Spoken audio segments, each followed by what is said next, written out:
নবীগণকে বেগুনা বিশ্বাস করা বিশুদ্ধ আকিদা, নবীগণকে গুনাহগার মনে করা ভ্রান্ত আকিদা।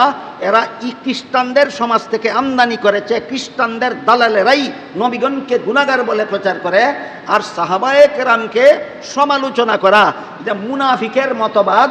যারা মুসলমান সমাজে প্রচার করে এই মতবাদ তারা মুনাফিকদের কাছ থেকে আমদানি করেছে। এরা কুখ্যাত মুনাফিক ইবনে সাবার দালাল।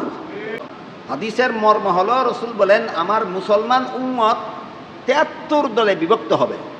তন্মধ্যে 72 দল মুসলমান ইমানের 6 কথা বিশ্বাস করা সত্ত্বেও আকিদা ভুল হওয়ার কারণে জাহান্নামী হবে। 72 দল মুসলমান ইমানের 6 কথা বিশ্বাস করা সত্ত্বেও, এই জন্যই মুসলমান। তাহলে ইমানের 6 কথার বিশ্বাসকারী মুসলমান জাহান্নামী হওয়ার কারণ আল্লাহ রসুল কি দর্শালেন? আকিদা ভুল। 72 দল মুসলমানের আকিদা ভুলের কারণে জাহান্নামী হবে। এদের নামাজ, রোজা, ইবাদত, বন্দেগী, আমল, আখলাক কোনো কিছুই এদেরকে জাহান্নাম থেকে রক্ষা করতে পারবে না। কাজেই নামাজ শুদ্ধ করব আগে, রোজা শুদ্ধ করব আগে, আমল শুদ্ধ করব আগে, ইবাদত বন্দেগী শুদ্ধ করব আগে, আখলাক শুদ্ধ করব আগে, ইসলামী রাষ্ট্র প্রতিষ্ঠা করব আগে, না আকিদা সংশোধন করব আগে? এই কথাটাকে আজকাল পাল্টিয়ে দেওয়ার শয়তানি চক্রান্ত চলছে।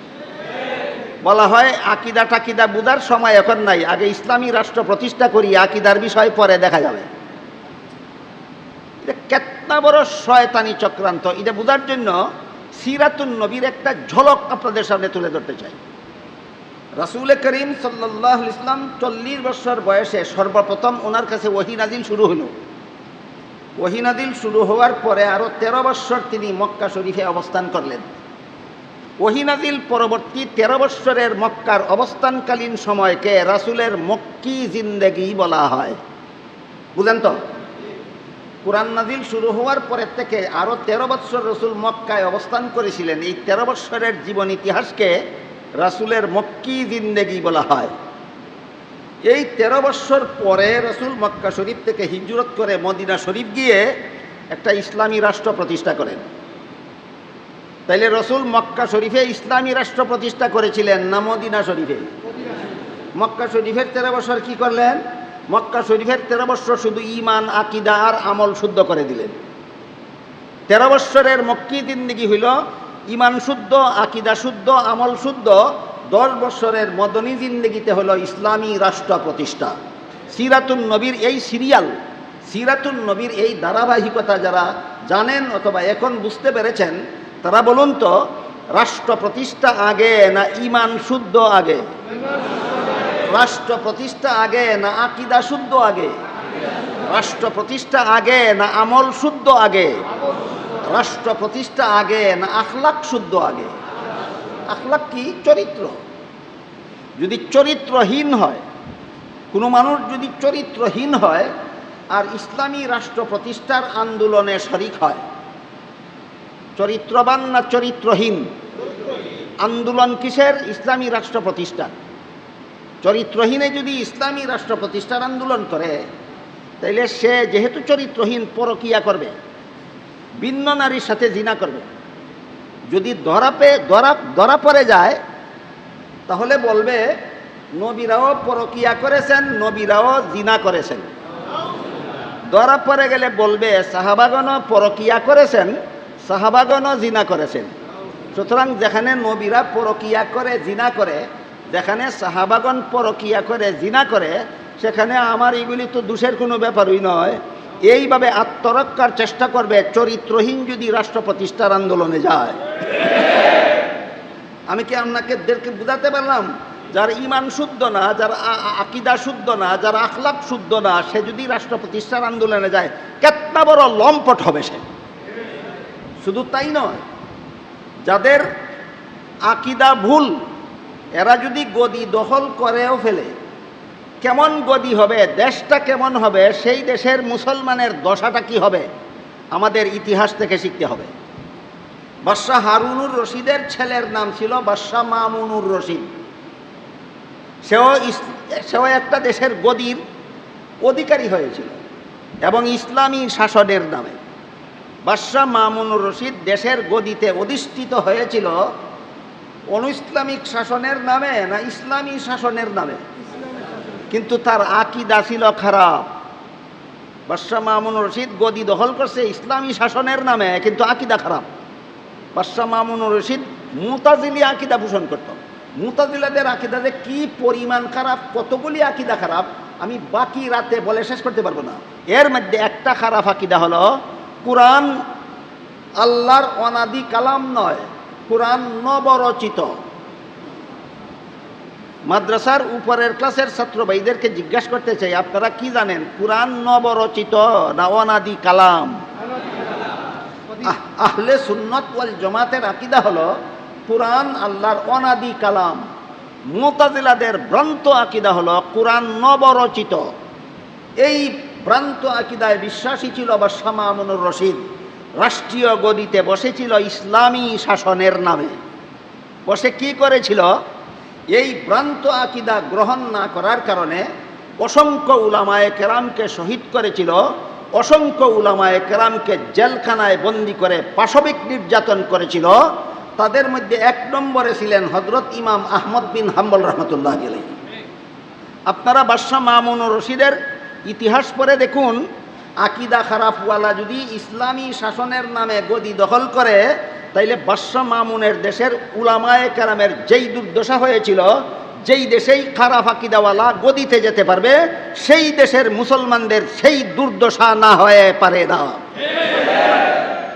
এবার বলুন, রসুলের সিরাতুন নবীর আলোকে, বাদশাহ মামুনুর রশিদের ইতিহাসের আলোকে আমরা সুস্পষ্টভাবে কি বুঝতে পারলাম? রাষ্ট্র প্রতিষ্ঠা আগে না আকীদা সংশোধন আগে?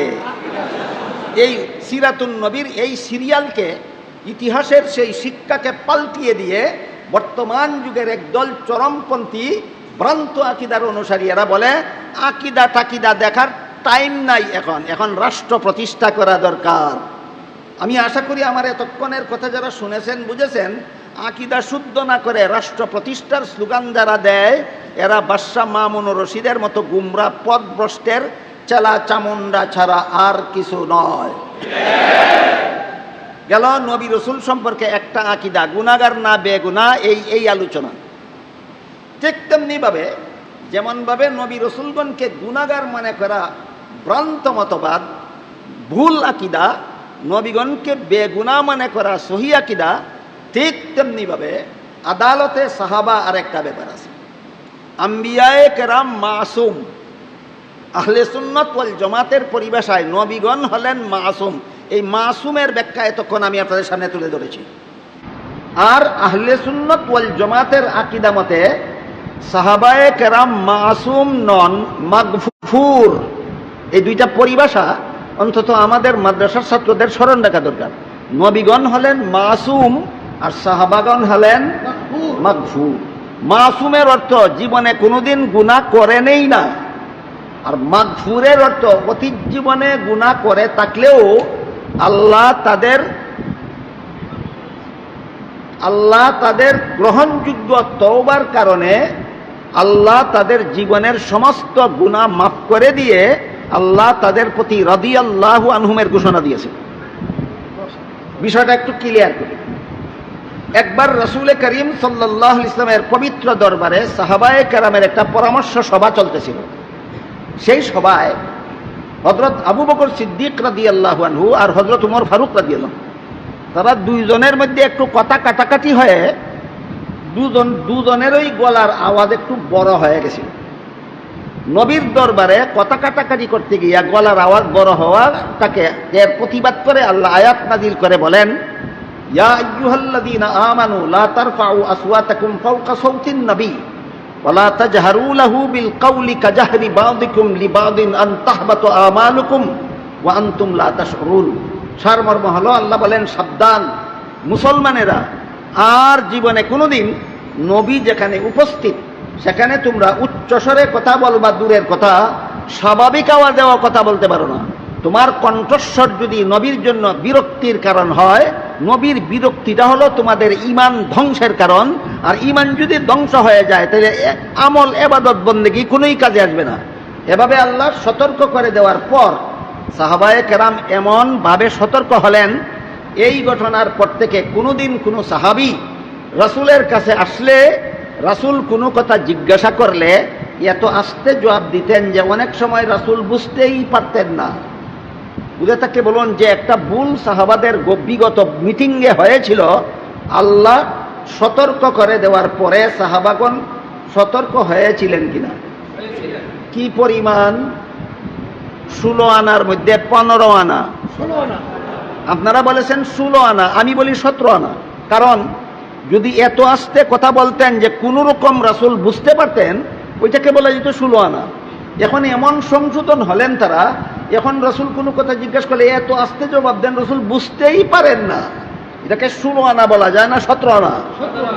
এইভাবে 17 আনা নিজেদের অতীত জীবনের ভুল ত্রুটি গুনাহকাতার প্রতি সাহাবাগণ 17 আনা সংশোধন হওয়ার কারণে তাদের সংশোধনের উপর সন্তুষ্ট হয়ে আল্লাহ আয়াত নাযিল করে বলেন, ইন্নাল্লাযীনা ইয়াগুদ্দুনা আসওয়াতাহুম ইনদা রাসূলিল্লাহ উলাইকাল্লাযীনা ইমতাহানাল্লাহু কুলুবাহুম লিত্তাকওয়া লাহুম মাগফিরাতুন। এখান থেকে মাগফুর, লাহুম এখান থেকে মাগফুর।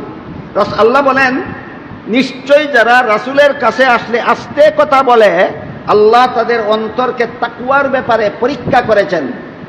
লাহুম মাগফিরাতুন, তাদের অতীত জীবনের সমস্ত ভুল ত্রুটি গুনাহ খাতা মাফ। তাহলে সাহাবায়ে কেরাম অতীত জীবনে গুনাহ করে থাকলেও গুনাহ নিয়েই দুনিয়ার থেকে বিদায় হয়েছেন না গুনার ক্ষমা মঞ্জুর করে বিদায় হয়েছেন? আল্লাহ সাহাবাদের জীবনের সমস্ত গুনাহ মাফ করে দিয়েছেন। এটাকে আরবিতে বলে মাগফুর। তাই নবীগণের ব্যাপারে আহলে সুন্নাত ওয়াল জামাতের পরিভাষা হইল তারা মাসুম, আর সাহাবাগণের ব্যাপারে আহলে সুন্নাত ওয়াল জামাতের পরিভাষা হলো তারা মাগফুর। আরেকটা উপাধি আছে সাহাবায়ে কেরামের, সেটা হলো রাদিয়াল্লাহু আনহুম। রাসূলের সমস্ত সাহাবাদের প্রতি আল্লাহ চিরকালের জন্য সন্তুষ্ট। কতদিনের জন্য? চিরকালের জন্য সন্তুষ্ট। আরেক আয়াতে আল্লাহ বলেন, রাসূলের সাহাবাদের ব্যাপারে এক আয়াতে আল্লাহ বলেন তাদের জন্য উত্তম ঠিকানার সুসংবাদ দেওয়া হইল। হুসনা আয়াত সম্বলিত আয়াতটা যেন কি? হুসনা। পরের অন্য আয়াতে বলেন ইন্নাল্লাযীনা সাবাকাত লাহুম মিন্নাল হুসনা উলাইকা আনহা মুবাদুন। এক আয়াতে বলেছেন সাহাবাদের জন্য উত্তম ঠিকানার সুসংবাদ। এখানে উত্তম ঠিকানা বলতে আল্লাহ জান্নাত বুঝিয়েছেন। অন্য আয়াতে বলেন রাসূলের সাহাবাদের ব্যাপারে যে আল্লাহ জান্নাতের সুসংবাদ দিয়েছেন, এরা জাহান্নামের শাস্তি পাওয়ার পরবর্তী জান্নাতি নন। উলাইকা আনহা মুবাদুন। রাসূলের কোন সাহাবীর শরীরে জান্নাতের বিন্দু মাত্র আগুন কোনোদিন স্পর্শ করবে না। অর্থাৎ সাহাবায়ে কেরামের জীবনের সমস্ত গুনাহ মাফ হওয়ার কারণে এরা জাহান্নামের শাস্তির যোগ্য হয়ে নয়, জাহান্নাম থেকে মুক্তিপ্রাপ্ত অবস্থায় আল্লাহর চিরসন্তুষ্টির ঘোষণা পেয়ে এরা পরকালে আল্লাহর সামনে দাঁড়াবেন। এই কারণে আহলে সুন্নাত ওয়াল জামাতের পরিভাষায় সাহাবায়ে কেরাম মাসুম না মাগফুর? এবার বলুন, যারা অপরাধ করার পরে যথারীতি তওবা করলেন, আল্লাহ তওবা কবুল করে সব গুনাহ মাফের ঘোষণা দিলেন, চিরকালের জন্য সন্তুষ্টির ঘোষণা দিলেন, জাহান্নাম থেকে মুক্তির ঘোষণা দিলেন, জান্নাতের সুসংবাদ দিলেন, এরা সমালোচনার যোগ্য না অনুসরণযোগ্য? অনুসরণযোগ্য। এই জন্য আহলে সুন্নাত ওয়াল জামাতের সহিহ আকীদা মতে সাহাবায়ে কেরামের সমালোচনা করা হারাম। সাহাবায়ে কেরামের সমালোচনা করা হারাম। তিরমিজি শরীফের বর্ণিত এক হাদিসে রাসূল করিম সাল্লাল্লাহু আলাইহি ওয়াসাল্লাম বলেন, ইদা রাআইতুমুল্লাযীনা ইয়াসুব্বুনা আসহাবী ফাকুলু লানাতুল্লাহি আলা শাররিকুম। অর্থ হলো রাসূল বলেন, আমার উম্মত মুসলমানেরা, তোমরা যদি ওই সমস্ত লোকদের দেখতে পাও যারা আমার সাহাবাদের সমালোচনা করে, তাদেরকে বলে দিও আমার সাহাবা সমালোচকদের উপর আল্লাহর লানত।